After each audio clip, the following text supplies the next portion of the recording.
Hi, my name is Douglas. I'm a Scottish artist that lives in Oklahoma. You may be able to hear a little bit of Rod Stewart in the back. I always like to have music going. Anyway, today I'm going to show you how I make one of my CD clocks, desk clocks. This is, the CD is a recycled software CD. Like this is Norton Utilities Antivirus 2000.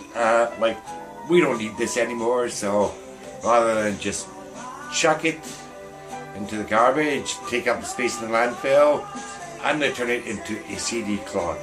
Now there's several different ways you can do this. If you don't have a software CDs, you can also take, this is a music one, Adam McNaughton disc one, the Glasgow I used to know. Unfortunately, didn't take care of it over the years and it's got rust in the back. Again, I could throw that in the landfill, but no, I'm going to use it. So I'll start with a blank CD, DVD, scratch, software one, and I will turn it into a clock. Now I have all the parts here somewhere. I'm going to need some paint to coat it, because you can't just put acrylics on this. You have to give it a coating for it to stick, because this is kind of plastic. Same with the software CDs. And there's a couple of other things. If you take a CD,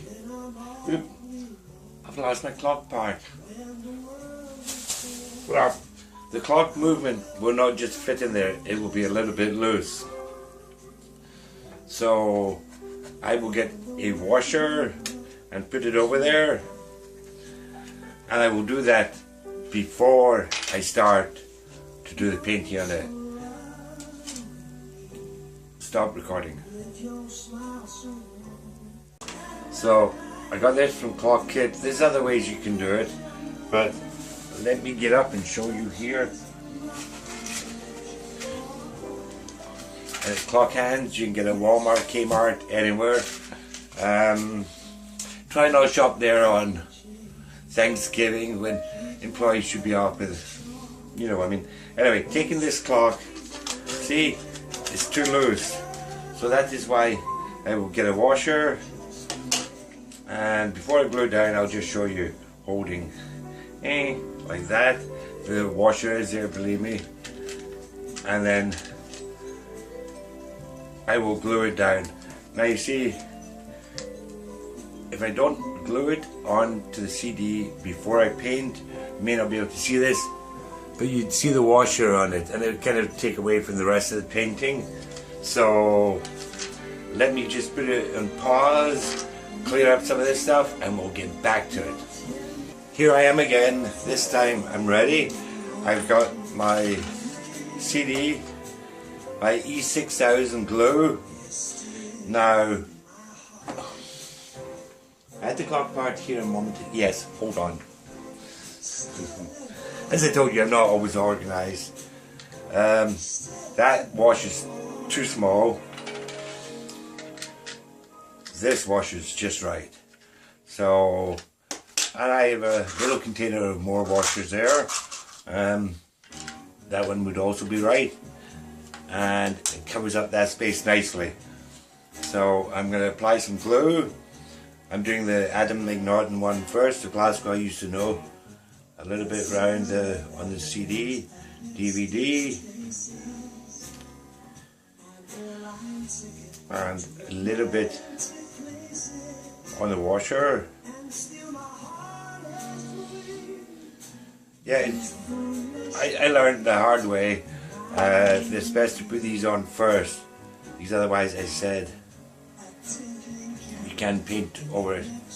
Now, I'm not 100% sure that's placed correctly, so I'm going to flip it over. It needs to be moved a little bit more. And so, now I'll let that dry for a while, and I will do another one. Where shall I put that? I'll put it just there, and then I will do another one, again making sure I've got a whole box of these washers. I am back again. Oop, let's just, how about that?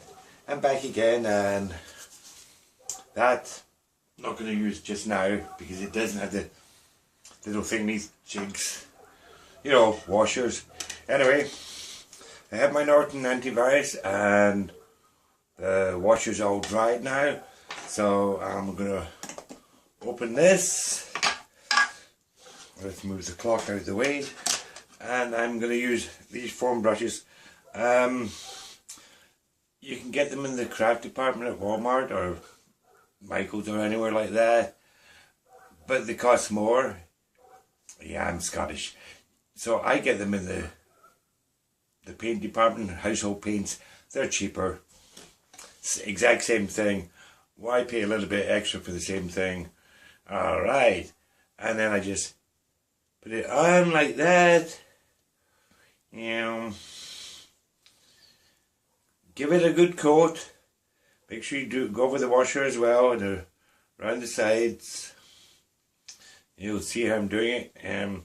Want to give it a good coat. You definitely want to cover over Mr. Norton there. He may not be too happy, but ooh, I got paint in my fingers. Ooh. So you can just do it flat, or you can give it like a. I like to have texture in mine, so I will do that. Now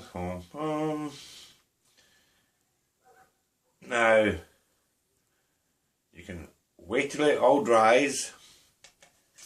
It's definitely going to have texture, and I might as well do the other one now. You can wait till it dries, or you can actually start painting it before, if you do it correctly. Alright, and there goes Adam McNaughton music. Sorry, Mr. McNaughton. I should probably have his other CD playing at the moment. But I'm without music. Oh, the better for you to hear me with. Ha ha ha. Oh, in case you hadn't guessed, my accent is not an Oklahoma one. And not from here. It's a Scottish accent. There you see, I'm painting over it. Oh, you can end up giving you one or two coats. It's all up to you. I don't make mine really smooth because I always end up with putting texture on mine because of the painting style I do. But just make sure you've got the washer all done and everything. And one of the things you're going to end up with, and I will just, when you start doing with acrylics, is you may end up, you may end up with a mess like that. Now this one's all coated in the front, so I could go around and I could paint the back with the white, or yeah, I could paint the back with the white, like this stuff, and then paint something else on top, because I'm going to do that. You could also get these CD labels, like from Staples, or certain big store with that begins with a W that I used to work at. Don't want to give them any advertising. Actually, I do, because I want to keep some of my friends that work there. So yeah, you can get it at Walmart, you can get it at Kmart, lots of places, Staples. The CD labels, they just print up in your computer, and you can put one of them over there. Hey, you could even do a design, and if you've got some kind of paint program on your computer, you could do designing the label with your name, title, blah blah blah, and then stick it on the back, and that way it'll cover up any mess. I'm going to paint over this one at the back, much like I did there. You'll see there's the front, it's got the washer, and there's the back. So it doesn't look all messy like the other one. Anyway, that's that done for now. So I'd probably better get back to doing the turkey, or I ain't going to eat today. What do you mean you're looking at the turkey? No, the smoked turkey for Thanksgiving. I hope you're all having a happy Thanksgiving, wherever you are. So if you will excuse me, I'm going to take a break. But first of all, I'm pointing at you. I hope you're going to stay tuned. Alright, I'm going to be terribly impatient here. You should probably wait until it dries, but sometimes I like to do what I like to do. Anyway, I am going to do some finger painting today. So,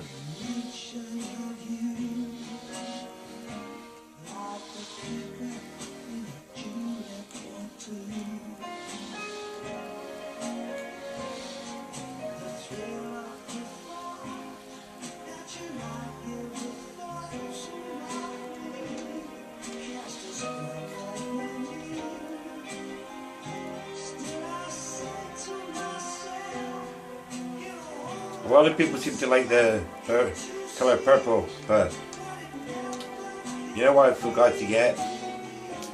I forgot to bring my paint cloth and my paint rag. So, could use my pants, but I could get into trouble for that. So just hold on a second.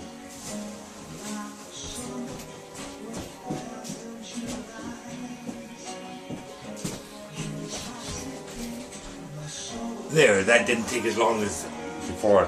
Alright, make sure you've got paint cloth handy, a rag. You can also use different tools. This is a stir stick from something.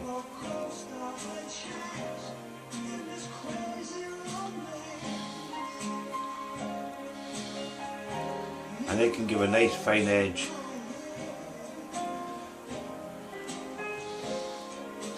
I've used many different things for painting over the years. It all depends on the effect. I've even used old pen nibs. You remember the old fashioned type, you go in like that? Yep.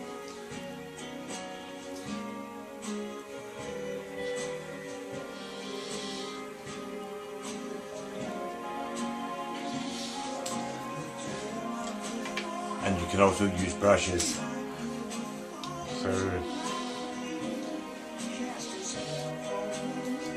Most people that have seen my work by now know I like to use nice bright colours.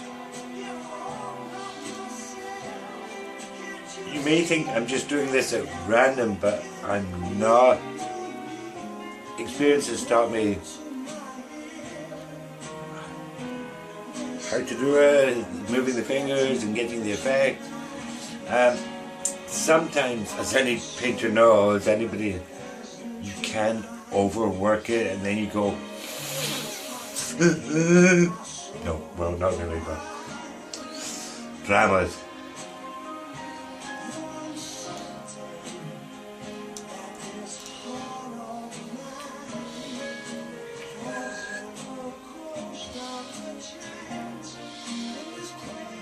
Will you see this when I finish with it?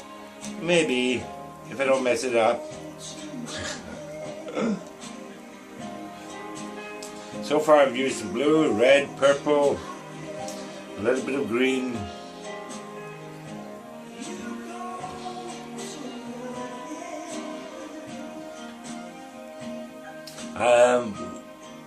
While I'm creating here, I'm listening to some Rod Stewart.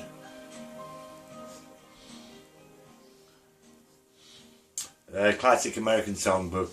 That's quite appropriate being American Thanksgiving today while I'm working at this.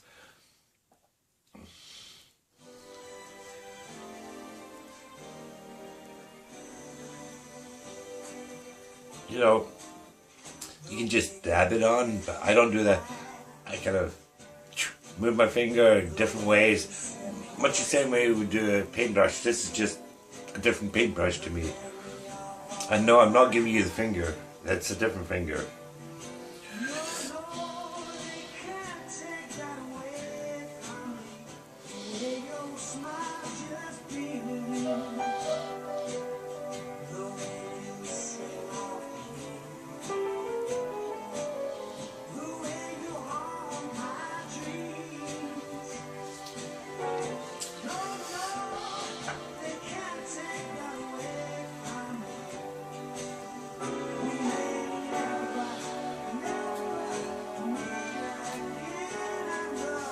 Bumpy road. No, I better not sing. I don't think you want me to sing.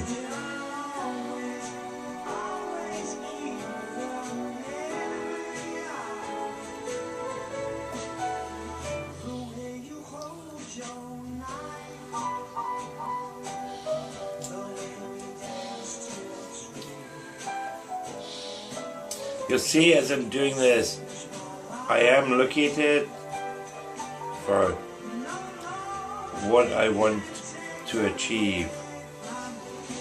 I want this to be, let's say, like a Garden of Eden, different animals, different flowers, and people as well. So I've got some reds, greens, purples, yellow, a little bit of black, some dark blues. I've even got some white, but you know, there was already white there, but if I happen to cover over a bit of white too much.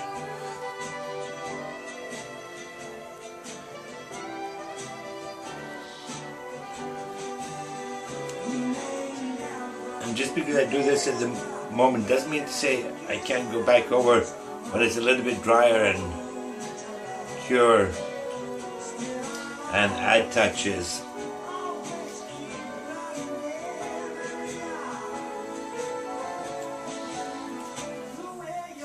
I want to be careful here not to overwork it.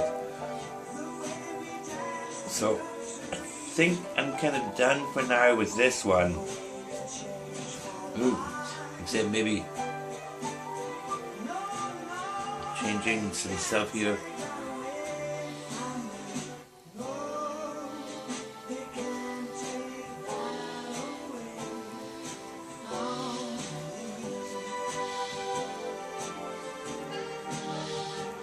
I'm quite happy with what I have here. Let me see if I can get a picture of it on my other phone. It's not here, but there will be a picture of it on Facebook. Let's just see if I can. Be very careful here. There is what I've created. It didn't take long, but it's just because I've been doing it a while. I can do it pretty quickly now and know what I'm doing. It's very easy to do. You could paint anything in this. I'm going to put it down so it doesn't drip. You could do like a scene like that. That's Ullapool Harbour. All depends the type of painting you're wanting to do. I don't know if I'd recommend watercolours on it, but you could do oils, whatever. After you've finished, and it's all dried and cured, you want to spray gloss finish over it, bring back the luster, and then you want to, after 24 hours, and spray this outside, not inside. It's Rust-Oleum crystal clear enamel. You spray it over and it stops it from being able to come off. It gives it that hard shell protective. That's almost it for the moment. Let me put it in pause. Oh, nearly put in a piece of glue. That's the back of another one there. See, I said could cover it over with paint and make it kind of interesting, just with colours. So I had to make sure because some white did come through there. Actually, I'm not going to paint this one over yet because I don't have the other washer on there. I could put it on now, but this is a sort of practice one. So, and I'm going to let this other one dry. If you hold on, I will be right back and I'll put a clock together and you'll have seen more or less the full process, except it won't be this clock, it'll be one of the other ones, but see how you do it. And there you go, it's a finished clock with second hand and everything. I'll be back at some future point to show you how I do my pendants. I always have music playing in the background and I can compose to any kind of music. Just let my soul feel it, and whatever inspires me, I create. Thank you very much for all your support since I've started being an artist, and really helps a lot. Thanks a lot. Have a wonderful day.